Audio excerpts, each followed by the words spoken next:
ದೇಶದ ಪ್ರಧಾನಿಯಾಗಿ 12 ವರ್ಷಗಳ ಆಡಳಿತ ಪೂರೈಸಿದ ಹೊಸ ದಾಖಲೆ ಬರೆದಿರುವ ಪ್ರಧಾನಿ ನರೇಂದ್ರ ಮೋದಿಯವರ ಸಾಧನೆಯನ್ನ ಡಾಬಸ್ಪೇಟೆ ಬಿಜೆಪಿ ಮುಖಂಡರು, ಕಾರ್ಯಕರ್ತರು ಹಾಗೂ ಅಭಿಮಾನಿಗಳು ಸಂಭ್ರಮದಿಂದ ಆಚರಿಸಿದರು. ಈ ಹಿನ್ನೆಲೆಯಲ್ಲಿ ದಕ್ಷಿಣ ಕಾಶಿ ಎಂದೇ ಪ್ರಸಿದ್ಧವಾಗಿರುವ ಶಿವಗಂಗೆ ಮಹಾಗಣಪತಿ ದೇವಾಲಯದಲ್ಲಿ ವಿಶೇಷ ಪೂಜೆ ಸಲ್ಲಿಸಿ ಪ್ರಧಾನಿ ಮೋದಿಯವರ ಆರೋಗ್ಯ, ಆಯಸ್ಸು ಹಾಗೂ ದೇಶದ ಅಭಿವೃದ್ಧಿಗಾಗಿ ಪ್ರಾರ್ಥನೆ ಮಾಡಲಾಯಿತು. ಬಳಿಕ ಬಿಜೆಪಿ ಕಾರ್ಯಕರ್ತರು ಪರಸ್ಪರ ಸಿಹಿ ಹಂಚಿಕೊಂಡು ಸಂಭ್ರಮಿಸಿದ್ರು. ಮೋದಿಯವರ ನಾಯಕತ್ವದಲ್ಲಿ ದೇಶ ಅಭಿವೃದ್ಧಿಯತ್ತ ಸಾಗ್ತಾ ಇದೆ ಅಂತ ಕಾರ್ಯಕರ್ತರು ಮೆಚ್ಚುಗೆ ವ್ಯಕ್ತಪಡಿಸಿದ್ರು. ಮುಂದಿನ ದಿನಗಳಲ್ಲಿಯೂ ಪ್ರಧಾನಿ ಮೋದಿಯವರು ದೇಶಕ್ಕೆ ಇನ್ನಷ್ಟು ಸೇವೆ ಸಲ್ಲಿಸಲಿ, ಅವರಿಗೆ ದೇವರು ಉತ್ತಮ ಆರೋಗ್ಯ ಮತ್ತು ದೀರ್ಘಾಯುಷ್ಯ ನೀಡಲಿ ಅಂತ ಕಾರ್ಯಕರ್ತರು ಹಾರೈಸಿದ್ರು. ಡಾಬಸ್ಪೇಟೆಯಲ್ಲಿ ನಡೆದ ಈ ಕಾರ್ಯಕ್ರಮದಲ್ಲಿ ಬಿಜೆಪಿ ಮುಖಂಡರು, ಕಾರ್ಯಕರ್ತರು ಹಾಗೂ ಮೋದಿ ಅಭಿಮಾನಿಗಳು ಭಾಗವಹಿಸಿ ತಮ್ಮ ಬೆಂಬಲವನ್ನ ವ್ಯಕ್ತಪಡಿಸಿದ್ರು. ಮೊದಲನೇದಾಗಿ ಓಂ ಏಕದಂತಾಯ ವಿದ್ಮಹೆ ವಕ್ರತುಂಡಾಯ ಧೀಮಹಿ ತನ್ನೋದಂತಿ ಪ್ರಚೋದಯಾತ್.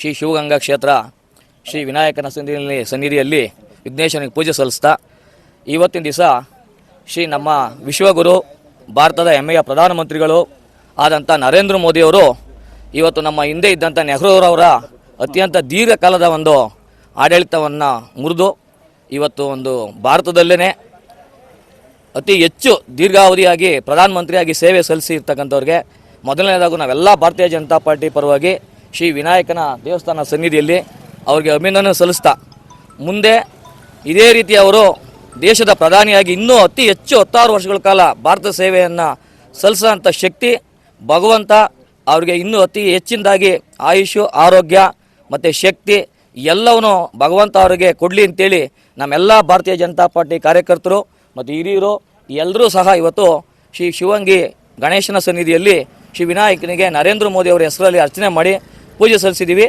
ಅವ್ರಿಗೆ ಅತಿ ಹೆಚ್ಚಿನ ದೀರ್ಘ ಆಯುಷ್ಯ, ಆರೋಗ್ಯ, ಶಕ್ತಿ ನಮ್ಮ ದೇಶನ ಮುನ್ನಡೆಸ್ತಕ್ಕಂಥ ಒಂದೆಲ್ಲ ಶಕ್ತಿ ಅವ್ರಿಗೆ ಸಿಗಲಿ ಅಂತೇಳಿ ನಮ್ಮೆಲ್ಲ ಭಾರತೀಯ ಜನತಾ ಪಾರ್ಟಿ ಕಾರ್ಯಕರ್ತರ ಪರವಾಗಿ ನಮ್ಮ ಯುವ ಮೋರ್ಚಾ ತಂಡ ಎಲ್ಲರೂ ಸಹ ಇವತ್ತು ಪೂಜೆಯನ್ನು ಸಲ್ಲಿಸಿದ್ದೀವಿ. ನನ್ನ ಹೆಸರು ಮಹೇಶ್, ಭಾರತೀಯ ಜನತಾ ಪಾರ್ಟಿ ತಾಲೂಕು ಯುವ ಮೋರ್ಚಾ ಅಧ್ಯಕ್ಷ. ಅದೇ ರೀತಿ ಮುಂದಿನ ದಿನಗಳಲ್ಲಿ ನಮ್ಮ ದೇಶದ ಅತಿ ಪ್ರಮುಖವಾದಂಥ ಒನ್ ನೇಷನ್ ಒಂದು ಚುನಾವಣೆ ಮತ್ತು ಮಹಿಳೆಯರಿಗೆ 33% ಮೀಸಲಾತಿ ಮತ್ತು ಕ್ಷೇತ್ರ ವಿಂಗಡಣೆ ಅನ್ನನ್ನು ಹೋದ ಸಾರಿ ಕೆಲವು 2 ತಿಂಗಳಲ್ಲಿ ನಮ್ಮ ಮಂಡಿಸಿದಾಗ ಲೋಕಸಭೆಯಲ್ಲಿ ಫೇಲ್ ಆಗಿತ್ತು. ಮುಂದಿನ ದಿನಗಳಲ್ಲಿ ಶ್ರೀ ನರೇಂದ್ರ ಮೋದಿ ಅವರ ನೇತೃತ್ವದಲ್ಲಿ ಈ ಒನ್ ನೇಷನ್ ಒಂದು ಚುನಾವಣೆ, 33% ಮಹಿಳಾ ಮೀಸಲಾತಿ ಮತ್ತು ಕ್ಷೇತ್ರ ವಿಂಗಡಣೆ ಇನ್ನೂ ಹಲವಾರು ಕಾನೂನುಗಳನ್ನ ನಮ್ಮ ದೇಶದಲ್ಲಿ ಮಂಡಿಸಿ ಯಶಸ್ವಿಯಾಗಿ ಅದನ್ನು ಪಾಸ್ ಆಗಲಿ ಅಂತೇಳಿ ಆ ಶಕ್ತಿ ನರೇಂದ್ರ ಮೋದಿ ಅವ್ರಿಗೆ ಕೊಡಲಿ. ನಾವೆಲ್ಲ ಭಾರತೀಯ ಜನತಾ ಪಾರ್ಟಿಯ ಪರವಾಗಿ ಅವ್ರಿಗೆ ದೇವ್ರ ಹತ್ರ ಮತ್ತೊಮ್ಮೆ ಅವ್ರಿಗೆ ಶಕ್ತಿ ಭಗವಂತ ಅವ್ರಿಗೆ ಕೊಡಲಿ ಅಂತೇಳಿ ಈ ಮುಖಾಂತರ ನಾವು ಕೇಳ್ಕೊತೀವಿ. ಎಲ್ಲರಿಗೂ ನಮಸ್ಕಾರ. ದೇಶ ಕಂಡಂಥ ನಾಯಕ, ಈ ದೇಶಕ್ಕೆ ಇಲ್ಲಿನ ತನಕ 70 ರನ್ ನಮ್ಮ ಸ್ವತಂತ್ರ ಬಂದಾಗಿಂದ ಇಂಥ ಪ್ರಧಾನಮಂತ್ರಿ ದೇಶಕ್ಕೆ ಸಿಕ್ಕೇ ಇಲ್ಲ. ಇಂಥ ಪ್ರಧಾನಮಂತ್ರಿನ ಪಕ್ಷಾತೀತವಾಗಿ ಪೂಜೆ ಮಾಡೋ ಅಂಥ ಶಕ್ತಿ ನಮ್ಮ ಹಿಂದೂಗಳು ಎಲ್ಲರಿಗೂ ಕೊಟ್ಟವನು ಭಗವಂತ. ಯಾರಿಗೂ ಇವ್ರನ್ನ ಒಂಚೂರು ಏರುಪೇರು ಮಾಡ್ದಂಗೆ ನಮ್ಮ ದೇಶನ ಮುನ್ನಡೆಸ್ಕೊಂಡು, ನಮ್ಮ ದೇಶ ಯಾವುದೋ ಮಾಡ್ತಾಯಿದ್ದಿದ್ದು ದೇಶನ ತಗೊಂಡೋಗಿ ಎಲ್ಗೋ ಬಿಟ್ಟು ಇಷ್ಟೆಲ್ಲ ಅಭಿವೃದ್ಧಿ ಆಗಿರೋ ಅಂಥ ನರೇಂದ್ರ ಮೋದಿಗೆ ಇನ್ನೂ 16 ವರ್ಷ ಕಾಲ ಭಗವಂತ ಆಯುಷು, ಆರೋಗ್ಯ ಕೊಟ್ಟು ಇನ್ನೂ 16 ವರ್ಷ ಕಾಲ ನಮ್ಮ ದೇಶನ ಸ್ವಚ್ಛ ಮಾಡಿ ನಮಗೆಲ್ಲ ಬದುಕಕ್ಕೆ ಒಳ್ಳೆ ಸ್ವತಂತ್ರ ತಂದುಕೊಟ್ಟಂಥ ಪುಣ್ಯಾತ್ಮ ಇವನಿಗೆ ಭಗವಂತ ಆಯುಷು, ಆರೋಗ್ಯ ಕೊಡಲಿ. ಬಾಕಿ ಮಾತೆಲ್ಲ ಬೇಡ. ಅವರಿಗೆ ಭಗವಂತ ಏನು ಸಲ್ಲಿಸಬೇಕು ಆಯುಷು, ಆರೋಗ್ಯ. ಇನ್ನು ಮುಂದಿನ ಟರ್ಮುನು 5 ವರ್ಷ ಅವರೇ ಪ್ರಧಾನಮಂತ್ರಿಯಾಗಿ ನಮ್ಮ ದೇಶ ಮುನ್ನಡೆಸಲಿ ಅನ್ನೋ ಒಂದು ಆಸೆ ದೇಶದ್ದು 60-70% ಜನಕದೆ. ಇಷ್ಟು ಒಳ್ಳೇದು ಮಾಡಿದ್ರು ಕೆಟ್ಟದ್ದು ಹೇಳ್ಕೋಣ ಅಂತವ್ರು ಅವ್ರಿಗೆ ಸೇರಿದ್ದು. ದೇಶ ಚೆನ್ನಾಗಿ ನಡೆಸ್ಕೊಂಡು ಹೋಗ್ತಾರೆ. ಭಗವಂತ ಅವ್ರಿಗೆ ಆಯುಷು, ಆರೋಗ್ಯ ಕೊಡಲಿ. ರುದ್ರಪ್ಪ. ಆತ್ಮೀಯ ಬಂಧುಗಳೇ, ಇವತ್ತಿನ ದಿವಸ ಕಾಂಗ್ರೆಸ್ನ ದೇಶದಲ್ಲಿ ನಿರ್ನಾಮ ಮಾಡಬೇಕು ಅಂತ ನರೇಂದ್ರ ಮೋದಿಯವ್ರನ್ನ ಆ ಭಗವಂತ ವಿಘ್ನೇಶ್ವರನೇ ಕಳಿಸಿದ್ದಾನೆ.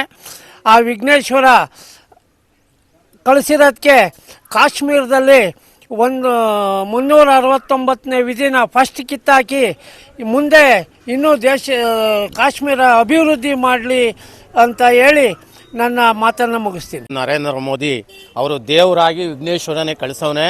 ಇವತ್ತು ಯಾವುದೇ ದ್ವೇಷ ರಾಜಕಾರಣ ಮಾಡ್ತಾ ಇಲ್ಲ, ಒಳ್ಳೆ ಕೆಲಸ ಮಾಡ್ತಾ ಇದ್ದಾರೆ. ಪ್ರತಿಯೊಂದೂ ಅವ್ರನ್ನ ಎಲ್ಲ ಪಕ್ಷದವ್ರೂ ಪ್ರೀತಿಸಬೇಕು ಅಂಥ ಕೆಲಸಗಳನ್ನ ಮಾಡ್ತಾ ಇದ್ದಾರೆ. ಕಿಸಾನ್ ಯೋಜನೆ ರೈತರುಗಳಿಗಿರ್ಬೋದು ಯಾರೂ ತಂದಿರಲ್ಲ ಅಂತ ಯೋಜನೆಗಳೆಲ್ಲ ತಂದವ್ರೆ. ಮುಂದೇನು ಮಾಡಲಿ, ಅವ್ರಿಗೆ ಆಯುಸ್ಸು ಆರೋಗ್ಯ ದೇವರು ಇನ್ನೂ ಶಕ್ತಿ ಕೊಡಲಿ ಅಂತ ಹೇಳಿ ಆ ಗಣೇಶನ ಹತ್ರ ಬೇಡ್ಕೊಂತೀವಿ. ನೀವು ಸಣ್ಣ ಆಗ್ಬೇಕಲ್ವಾ? ಅದು ಒಂದು ಉತ್ತಮ ಆಹಾರದಿಂದ ಸಣ್ಣ ಆಗ್ಬೇಕಲ್ವಾ? ಪ್ರತಿದಿನ ನಮ್ಮ ಜೀನಿ ಸ್ಲಿಮ್ನ ಯೂಸ್ ಮಾಡಿ ಯಾವುದೇ ಸೈಡ್ ಎಫೆಕ್ಟ್ ಇಲ್ದಂಗೆ ನೀವು ಸಣ್ಣ ಆಗ್ತೀರಾ.